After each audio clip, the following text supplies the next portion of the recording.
Jay here of Stretford Paddock. This is the Paper Talk. As you can see, I'm in my kitchen. I'm live and I'm a little bit late with all the latest Manchester United news. Forgive me. We're just having a bit of a drama getting set up. But I am live. We are here. Get involved in the chat and the comments. Got loads of Manchester United news to talk about. The lead, of course, the big story that I saw. It's about this Jadon Sancho triple swap deal. So we're getting into that. What the sort of machinations of that seems a little bit far-fetched to me on the surface of any player being involved in a triple swap. We know how difficult it is to swap players. I spoke about it several times over the last few weeks about certain links when it was like Garnacho and Osimhen or whoever. And you look at the history of swap deals. I think the last time United did one was Mkhitaryan and Alexis Sanchez. It's just very complicated, but we'll get into that. We'll explain it. Notch in the chat, C-Fence in the chat. I love the fact Notch says morning, Jay's kitchen. Henry, Ansel, Allen, evening, Jay, evening. Colin Coupleditch, morning, everyone. Let's hope there's no camera issues. Yeah, someone told me what to do about my camera. Sorry, if you're joining us, you don't know what I'm on about. My camera does this thing where it zooms in randomly. Someone did tell me, and I've forgotten what they said. I need to change some sort of settings on my camera. I will sort that out. So if I just go into a quick zoom, don't panic. I know it might be off-putting when you're trying to eat your cornflakes, but I'll sort that out. Anyway, where's the close-up, says C-Fence? Yeah. Ridwan says, Vlahovic is absolutely trash. Shea Adams scored one less goal than him in Serie A. We'll get into this then, because people will be like, what are you talking about? So I'm going to get it from, well, the Mail have got it from last night, but I could have picked it from the Metro, anywhere else. I think Gimme Sport. There's a few other publications, all coming from the same source, Fabrizio Romano, basically. So it says here, Man United are offered 3 players for Jadon Sancho. Now that's in quotation marks or inverted commas, in ambitious swap deal that could see Red Devils finally shift the winger. Manchester United have been offered 3 players in a potential swap deal for Jadon Sancho, according to a report. Goes on to say Sancho hasn't played. He went back to Dortmund, then went to Chelsea. According to Fabrizio Romano, the most recent chance for United to get rid of the star involves Juve offering 3 players in a potential exchange deal. So the 3 players are Douglas Luiz, Dusan Vhalovic, and I think it's Timothy Weah is the other one. So it says here, one of the players being offered is no stranger to the Premier League, with Douglas Luiz having played for Aston Villa between 2019 and 2024. Joining from Manchester City. We were linked with Luiz a year ago, sort of loosely. The second player offered Sancho is Dusan Vhalovic. Vlahovic is for sale in Turin, having scored 17 goals in 44 games last season. In total, he has netted 58 times for Juve since joining from Fiorentina in 2022. The third and final player is thought to be Timothy Weah. Weah, formerly of Celtic and Lille, is an attack-minded right-back and also a regular at international level with the United States. It's reported that United were made aware that all 3 players are for sale, though it is unclear if all 3 would have been involved in a deal for Sancho. The idea is said to have only been raised during negotiations about the Englishman. Juve are thought to be keen on signing Sancho, with no issues arising over a potential transfer fee. Here's the rub, though, but they are thought to be reluctant to cover Sancho's full 250 grand a week salary. It feels like there's been a bit of a conversation regarding the players that are available and the fact that they want Jadon Sancho. It feels like the conversation, if you'll allow me, around Juve wanting Sancho has been a bit more serious and been more likely to happen. The conversations about Vlahovic, Luiz, and Timothy Weah being used as part of a swap feel very loose, feel very sort of almost half-hearted. Like, oh, you know what? You want Sancho? We want Sancho. We have got these 3, We've got that Vlahovic. You were interested in him when Ralph Rangnick was your manager. And also, we've got Douglas Luiz. You've been linked with him. He's been in the Premier League. You know what? He knows Manchester. He's been at City. Also, we've got that kid, Timothy Weah. Yeah, you know what? Got a few players there you might be interested. I can't see this deal happening. And I don't really think you scratch beneath the surface is necessarily being mooted as that's what's going to happen. It's a suggestion. It's a conversation that's gone on. It's something that might work if United wanted those 3 players, but I don't think we do. Let me know what you think about this in the chat and the comments. Maury Boogie says, would Ineos just pay off the difference for Sancho's wages, Jay? This is a good question. It's the wages with Sancho that's the issue in it. It says it there in that article in the Mail and Fabrizio Romano from what he's been saying. I think clubs want Jadon Sancho. Jadon Sancho is a weird one, right? Because he's not been a terrible player over the last couple of years. He's played in a Champions League final and he played very well in the semi-final first leg. I think he was man of the match or player of the match in that game against PSG. If you go back to last season for Chelsea, he came on as a sub in the Europa Conference final and scored. So he's played in 2 European finals in the last 2 years. He's still an exciting player when you watch him. He is capable of scoring some good goals, of getting past defenders or whatever. He's just not, for me, I don't think he's quite right for the Premier League. I think Jadon Sancho, and we've seen it, what he's done at Dortmund. His numbers at Dortmund the first time around were ridiculous. I think it was 36 goal involvements in 39 games. When he went back there, bit patchy, but still managed to turn up in the Champions League to the extent of helping him get to a final. You look at Chelsea, he had a bit of a barren spell during his time at Chelsea. I think it was 15 games without a goal involvement, but again, pops up in a final and gets you a goal. I still think on the continent, if you allow me to act like it's 1970s, that's what everyone used to say, on the continent, he could do a job. I think he could do a job if he went back to Germany. He could do a job in Syria. He could maybe do a job in La Liga. I just don't know if the Premier League's for him. I don't know if anyone would want him in the Premier League, especially not for 250k a week. Chelsea apparently offered him 90k a week. They were willing to keep him, but on 90k a week. And Sancho wasn't willing to take 160 grand a week pay cut. Now, I'm not Jadon Sancho's biggest fan. I've criticised him quite a lot, and I think in many ways he's wasted a lot of his career, and he should have at times been a little bit more focused and a little bit more professional. But I understand why someone wouldn't want to take a 2/3 pay cut. I do get that. That makes sense to me. The trouble is, who's coming in with anything like 250k a week for him? Are Juve? Apparently not. Maybe we can get close to that deal if they can shift all these other players off the wage bill. I don't know.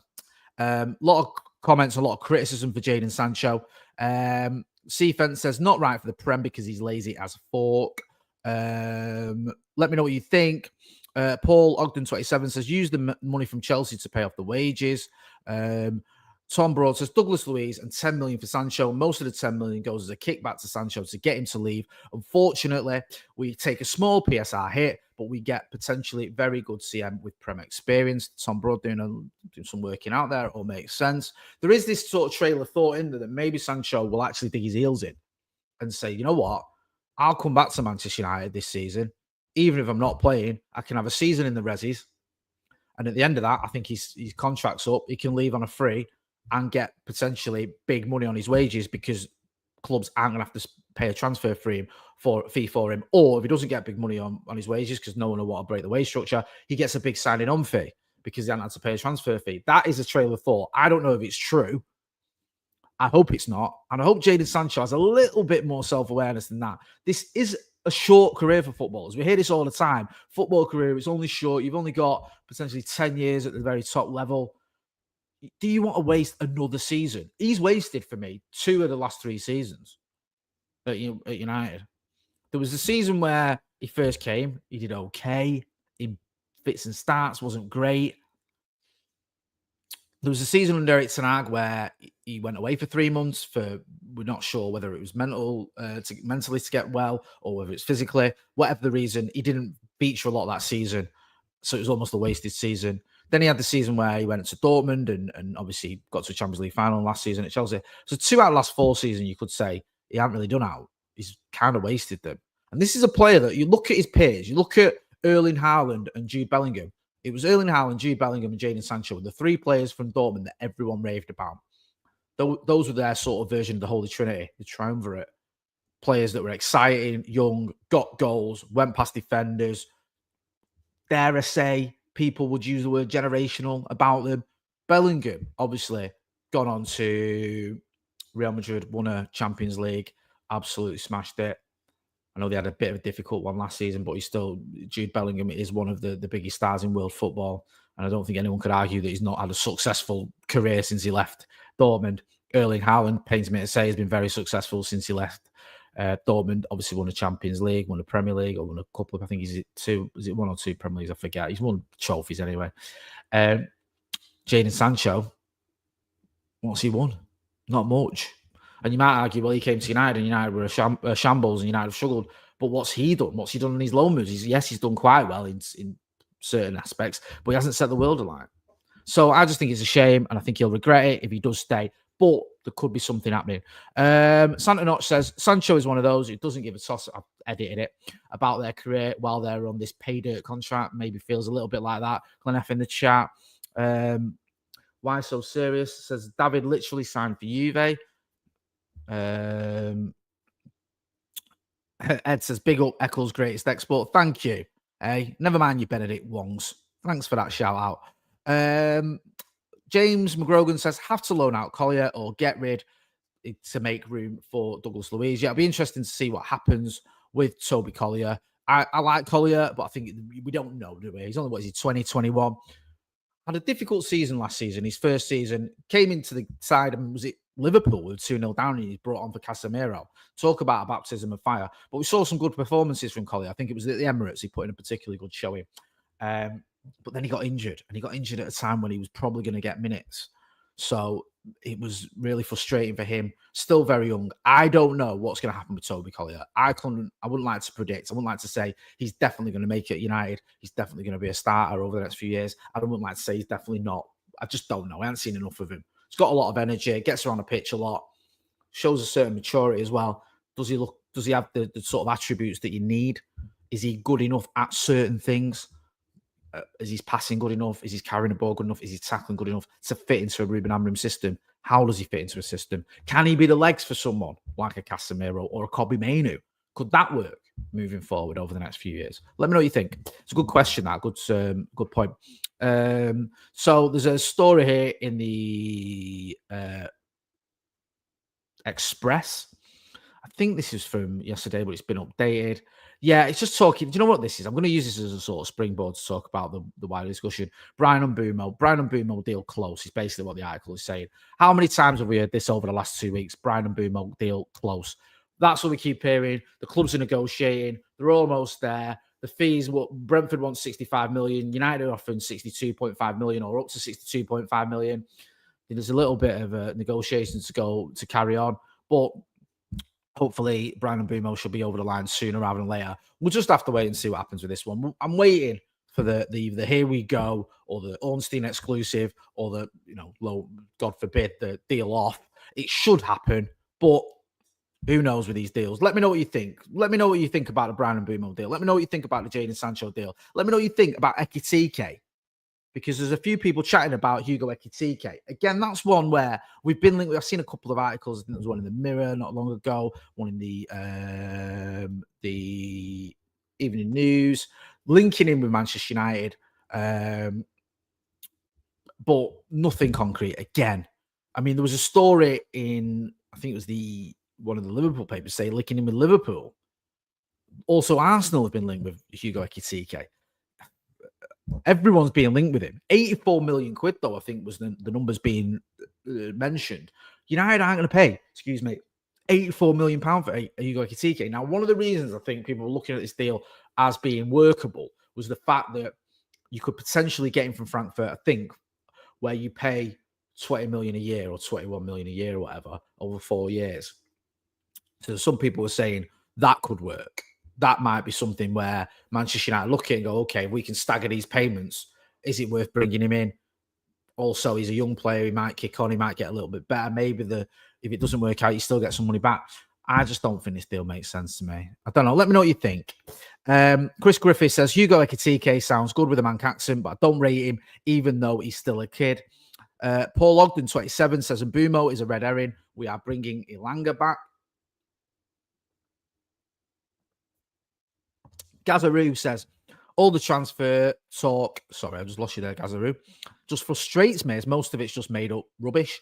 I'm happy to just wait for official announcements from the club. I can't, man. Not just because I do this and I have to keep people updated, but I want to know what's going on. I want to hear the Here We Goes and the Ornstein latest. I need all that. I can't just sit and wait. I'm not got the patience. I get some people having fair play to you, but I haven't. MKYC says, need a proven goal scorer. Let me know, right? Let's have a chat. In the comments in the chat, who do you think Manchester United should be buying? Do you want us to go for a proven goal scorer? And if that is the case, who is it? Who could be that proven goal scorer? We spoke about this yesterday. We linked with Ollie Watkins. We did a load of pieces on that. I'm not going to reiterate that. Adam McCullough and Joe Smith spoke about it yesterday on Uncensored. I heard it in my news. I think it was Laurie Whitwell. who was talking about the fact that Manchester United had a conversation with Aston Villa around Ollie Watkins, who has got a fantastic goal scoring record. Let's not pretend. He is a proven Premier League goal scorer, 29 years old, sort of experienced and proven. He's a certain type that you'd think, well, if you signed Ollie Watkins, I'd expect him to score goals for Manchester United. Do you think he's the answer? Do you think Manchester United should be going for someone else? Lee Birch says Brian McClare, love Chucky. One of my first heroes, and it's great the fact we have him on the channel now and again. We've actually, got to know him, become Bezzies. I think we're like that, really. Enoch says get Osimhen in and pay the man. Hi, Jay. I like the way you worded that. Yeah, I love Victor Osimhen. I just cannot see that happening. I just can't see. There was a time when I thought it might. I thought there might be something there where maybe Manchester United could sell Alejandro Garnacho to Napoli and we could get a deal for Victor Osimhen. It just feels like it's highly unlikely now. And I think Osimhen's wages are a sticking point. I think he wants about 300 grand a week, if not a bit more. And Manchester United aren't willing to pay that. We're not. I think there's a ceiling now at Manchester United with new signings where it's going to be about 200k, maybe even a little bit less. I think the thought that Bryan Mbeumo will be on 150k when the deal's done. And maybe, despite some of the talk around Mercedes Cunha, I don't think he's on 250k. I think that's nonsense. I think when you look at it, he's on closer to 180k. I mean, it's still a lot of money, don't get me wrong. But I think the days of Manchester United going like we used to get players.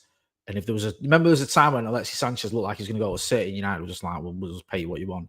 Ronaldo was on massive money. When De Gea decided to stay at Manchester United, he was on massive money. I think Pogba was on massive money. Marcus Rashford signed a massive deal, didn't he? I think those days are over.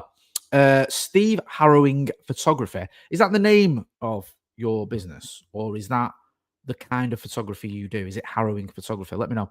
Really can't be getting Watkins unless it's around 25 million. Would be worth getting north of that with no resale value. Yeah. I think Ollie Watkins could feasibly give you 2 seasons, right? 2 top seasons. Then it's the unknown. He's 31 then. You think, is he going to start dropping off a bit? Is it worth it if you got 2 good seasons out of it for 40 million? Let me know what you think. How much of the focus is on, if that happens, if you get him in, how much faith do you think United have that in a couple of years, Chido Obi could be the guy? You might bring in someone like Watkins and go, look, in 2 years' time, we believe Chido's going to be good enough to start every week for Manchester United. So this works. I don't know. It's a bit early to tell for me for Chido Obi. Very talented youngster, but we'll have to wait and see. I think he'll do well. I just don't know if he'll end up being that guy at Manchester United. Probably, but you can't predict a 17-year-old. I've tried it and I've had egg on my face loads of times. Calvin Coralan says, hi, Jay. Ollie makes sense. Premier League experience. Steve Harrowing Photography says, wedding photography, mate. Good stuff, Steve. I am going to get married to Mrs. sooner rather than later, so one day I'll give you a shout. Santa Notch says, going beyond 200k a week for years is why we're in this mess in this window. Well said, Notch. We are. Can't get rid of Jadon Sancho because of his wages. Can't get rid of Marcus Rashford because of his wages. We just snookered ourselves, haven't we, with this? I think clubs will be looking at Sancho, will be looking at Rashford and would want them, but the sticking point has been these wages. Peter Carroll says, Watkins relies on pace. He's not the right age to get much value. 2 years tops. Yeah, I agree, maybe 2 years tops, but is that worth it? Mr. MF Grimm says, I don't see Højlund learning anything from Watkins, to be honest. Paul Ogden 27 says, high wages for high performers. A lot of these players have not earned this title. Yeah, I mean, that's the issue in it. We overpaid the wages. Some of them, it's just absolutely just beggars belief. The way we just threw money at them. There's a story here in the Express. West Ham United have offered Manchester United and Chelsea the opportunity to sign Mohamed Kudus this summer, according to reports. However, Spurs appear to be leading the race for the 24-year-old signature as Thomas Frank bids to upgrade his attack. I cannot see Manchester United signing Mohamed Kudus. There was talk that he's got like is it £70 million buyout clause, something like that. There was a lot of people saying, why didn't we get him when he left Ajax? It felt like Anthony wasn't the right signing. Maybe we should have gone for Kudus. Let me know what you think. Kudus is mid, says Ed. Chris Griffith says, within those 2 years, it can help Blood be going back to the Ollie Watkins story. Maybe you get someone in short term and longer term. Chido's your man. Let us know what you think. Gazaroo says, Spurs can have him, talking about Mohamed Kudus. We're not going to get him. Kudus doesn't fit, says Deja Vu. It's just not going to happen. It's one of those of like, they might be offering him to us or want us to get in a bit of a bidding war with Spurs. But similar to the Brentford thing with Mbeumo, I don't think we're going to get in a bidding war. Ridwan says that's only if Mbeumo doesn't happen. Kudos reminds me of Jesse, says Ed. On his day type, not consistent enough. But Jonathan David, sorry. Fabrizio's update on that. Let's have a look. What's the latest on Jonathan David? Sorry, I should know this. Oh yeah, he's set to join Juve as a free agent. Yep. Sorry, Romano has mentioned that. David to Juve. We did a free agent video the other day, and I wanted Jonathan David. When we were listening to him, I said I'd have him at United. Don't know why that's going to happen. He's going to join the old lady. Bit disappointing, but I always felt that was more fan-driven than club-driven, the Jonathan David rumours. There didn't seem to be much in them. There didn't seem to be anything coming out of the club where you could see United were making moves or making inquiries or trying to sign, Jonathan David. It just felt like it was one that a lot of fans liked the look of, thought could work. Yeah, Alex says, no more JD talk. We can't afford any of this until we shift some players, says Adam Kenny. Ed says, Vhalovic coming United then, since David's en route to Turin. Would you have Dusan Vhalovic? I'm going to stick my neck out and say I wouldn't. I don't think he's that great. Yeah. I've not seen loads of him, but I think, I don't know. I don't think he's kicked on the way many people thought he would. Let me know what you think. Looking at his numbers, they're fine. 2020 at Fiorentina, he scored more goals at Fiorentina than he scored at Juve. That worries me a little bit. The last 2 seasons at Fiorentina, he scored 20 goals in all comps. Since then at Juve, it was Juve and Fiorentina last season. He got 29 goals in all competitions over the 2 clubs. Fantastic. Since then, 14 goals, 18 goals, 17 goals in all comps. Good player. Is he good enough? I'm not so sure. Let me know what you think. Listen, if he signed for United, I get behind him. I just don't see it happening. I don't know if that's the right move for Manchester United, to be honest with you. I feel like, remember when Ralph Rangnick mentioned him? I was talking about this earlier. Ralph Rangnick had a list of players, and he did that thing, Ralph Rangnick, where he just listed a load of players who were mint and said, we should have got, we should be getting Erling Haaland, we should be getting Julian Alvarez, we should be getting Dusan Vhalovic. And everyone went, see, Ralph Rangnick told us. I was like, yeah, anyone can sit there and list all the best young players on the planet. That doesn't mean, United are going to go out and get them. Sid the Whistle says more likes people like that. Hit that like button, please. He's like Hoyland, says Ridwan. MF Grimm says, I would take any of those 3 Juve players if it means Sancho goes the other way with no wage contribution. Alex King said, Xerxes will be fired next season. We did a video on that, me and Joe, and I said, if we get Mbeumo, it could work as a front 3 with Joshua Xerxes. If Mbeumo and Cunha weigh in with goals, I think weighing with a decent amount of goals, I think that could work. Let me know what you think. A lot of people disagreed, some agreed. Adam says, I think Weah would be a good option as wing-back, can play both sides, and Luiz would be good midfield cover. People don't seem to realise that he was a 6 for Villa, was consistently their deepest midfielder. Bilal says, was it tea or coffee? It was coffee. Dan 8 says, looking nice and shiny, Jay. Hope you're well. Thomas Lane says, Hoyland scored 11 games in a row in his first season. Was that what it was, 11? I thought it was like 6. James McGrogan says, exactly like Hoyland, still yet to see Hoyland run 100 metres in under 11 seconds too. Also, Adam says, the people know Vlahovic is on about 400k a week. Vlahovic is better than Hoyland, but he should not be our main striker. That should be Osimhen, says R-A-Z. Deja Vu, or Dave Javu, says, whatever happened to these Mitrovic rumours? Feel like they were a flash in the pan. Yeah, well, what's happened there? It's all gone. Alex King says, just give Sancho away. MN2K2 Shocks Films presents, there's a mouthful. I can see us playing with the false 9 with Bruno this season, still technically, at 3-4-3. MF Grimm says, Xerxes is a baller who needs to fall in love with scoring goals. Yeah, we'll have to wait and see. Are United going to buy Mbeumo and a striker? That is the question. I mean, we still need to get Mbeumo over the line, don't we? But you'd think we would want a striker as well. There's talk that Hoyland could go to Serie A. If Hoyland's going to go, you have to bring a striker in. You can't just rely on Xerxes and Obi. I think you need, or Cheeto Obi. I think you need more than that. So I don't know. Have to wait and see. Ridwan says Watkins is better in the air than Vhalovic.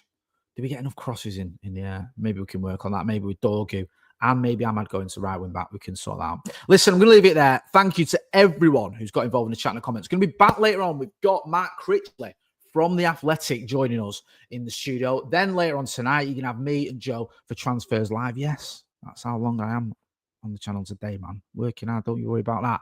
And as always, we'll keep you updated if there is any breaking news. Make sure you are hitting like, share, and subscribe. I'm Jay Motty. This has been the Paper Talk from a quite sunny Salford. Thanks for watching.